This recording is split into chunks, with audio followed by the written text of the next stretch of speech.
आप अपनी यूथ को क्या मैसेज देते हैं कि वो कैसे इतना एनर्जी लेवल अपना हाई मैं इनको मैसेज देता हूँ कि 20 रुपए का इजी लोड करा दें। हाई हो तब भी हमें बहुत कुछ भुगतना पड़ता है, बहुत कुछ मुंह से निकल जाता है, फिर उसके बाद मीम्स बन जाते हैं। तो और ये यूथ इतनी कम एनर्जी में इतना कुछ कर रही है। अच्छी हाई एनर्जी है। आप ये कोर्ट वोट में जाके डरा देती हैं जज साहब को। जज साहब मैं नहीं था।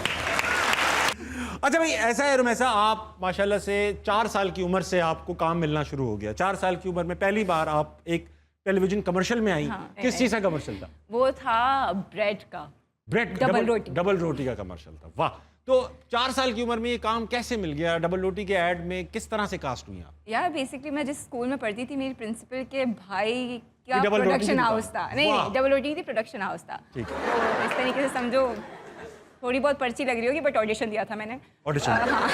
4 साल की बच्ची ने क्या ऑडिशन दिया होगा? क्या सर वो उन्होंने कुछ करना तो था नहीं, बस वो डबल रोटी आगे करनी थी, यूं करके ऐसा कुछ था।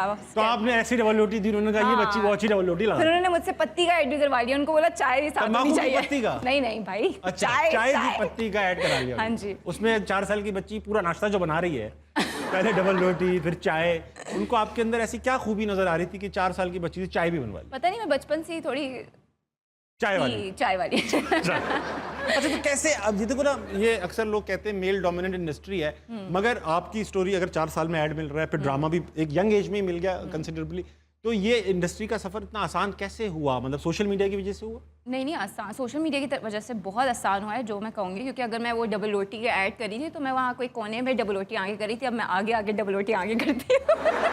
तो इसलिए है क्योंकि ऑफ कोर्स सोशल मीडिया ने हेल्प किया है। आप एक्नॉलेजमेंट मिली है, लोगों को नजर आया है, दिखता है, उनको कुछ अच्छा ही लगा होगा तो ले लिया उन्होंने मुझे। ऐसा ही है। अच्छा रुमैसा, बहुत अच्छी ऑडियंस आई हुई है। हाँ, इनके पास आपके लिए ना सिर्फ सवाल है बल्कि दुआएं भी हैं। अल्लाह खैर। तो इनसे बात करते हैं। हाँ करें। हाँ भाई, किससे पहले बात करेंगे? अस्सलाम वालेकुम। वालेकुम सलाम। क्या नाम है आपका? मेरा नाम मासूमा एडवोकेट है। मासूमा एडवोकेट? सर नेम आपका एडवोकेट है या आप हैं वकील? मासूमा अदनान एडवोकेट। वाह। तो मैडम वकालत ही करती हैं या? जी, मैं वकालत करती हूँ, एडवोकेट हाई कोर्ट। किस किस्म के केस आपके पास आते हैं? मेरे पास सिविल भी आते हैं, क्रिमिनल भी आते हैं। आप उन्हें छुड़वाती हैं या हमेशा के लिए बंद करवा देती हैं? जी, मैं उनकी पूरी मदद करती हूँ, उनको छुड़वाती हूँ। आप सवाल लाएंगे? जी, मेरा मैडम रुमैसा से और ताबिश हाशमी दोनों से क्वेश्चन है कि आप इतने एनर्जेटिक क्यों हैं, कैसे हैं? मैं बताऊंगा तो पकड़ा जाऊंगा, आप मैडम, हम आपके पास आके बता देंगे। एक होता है ना लॉयर क्लाइंट प्रिविलेज, उसमें बता सकते हैं, ऐसे टीवी पे नहीं बता सकते। आप अपनी यूथ को क्या मैसेज देते हैं कि वो कैसे इतना एनर्जी लेवल अपना हाई मैं इनको मैसेज देता हूँ कि 20 रुपए का इजी लोड करा दें। देखिए, एनर्जी लेवल जो होता है वो या तो मैं अपना बता सकता हूँ, मुझे तो लगता है कोई नेचुरल सी चीज़ है। हाँ, कुछ लोग होते हैं एनर्जेटिक, कुछ लोग काम एंड कलेक्टेड होते हैं। दोनों के अपने अपने फायदे नुकसान हैं। रुमैसा, अब आप बताइए। Same to same as above. ऐसे ही होता है कि अब पर्सनैलिटी है, अल्लाह ताला की तरफ से नेचुरली चीज़ें हैं, लेकिन अगर आप काम है तो वो भी कोई गलत बात नहीं है। अब हमें एनर्जी होने में भी, अगर हम एनर्जी लेवल हाई हो तब भी हमें बहुत कुछ भुगतना पड़ता है। बहुत कुछ मुंह से निकल जाता है, फिर उसके बाद मीम्स बन जाते हैं। तो और ये यूथ इतनी कम एनर्जी में इतना कुछ कर रही है, इनको आप एनर्जी दे दो, ये क़यामतें कर देगी। अच्छा मैडम, आपकी एनर्जी कैसी है? मेरी बढ़िया, अच्छी हाई एनर्जी है। आप ये कोर्ट वोट में जाके डरा देती हैं जज साहब को। जज साहब मैं नहीं था।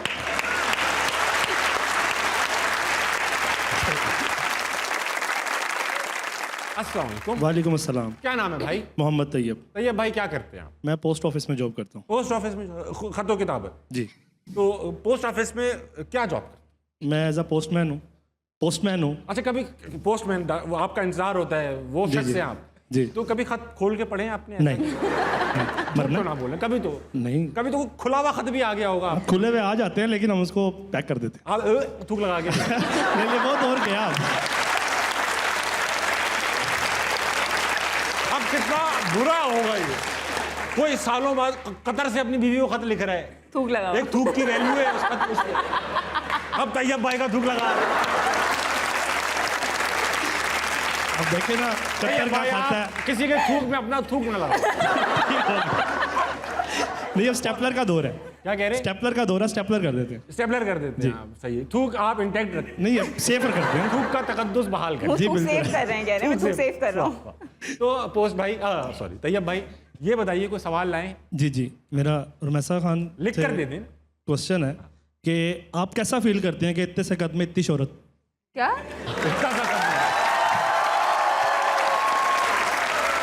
इतनी खड़े होइएगा। इतनी सी कद, इतनी सी उम्र में इतनी सी शोहरत, इतनी शोहरत। हाँ। और वो कैसा फील होता है Ramesha? Were you ready for it?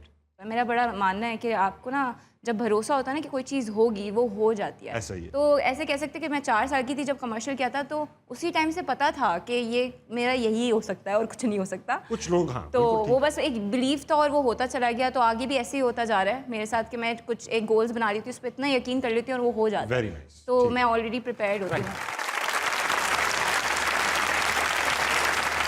Tayyab भाई, इस सवाल से अच्छा था आप हक पे थूक लगाओ यार।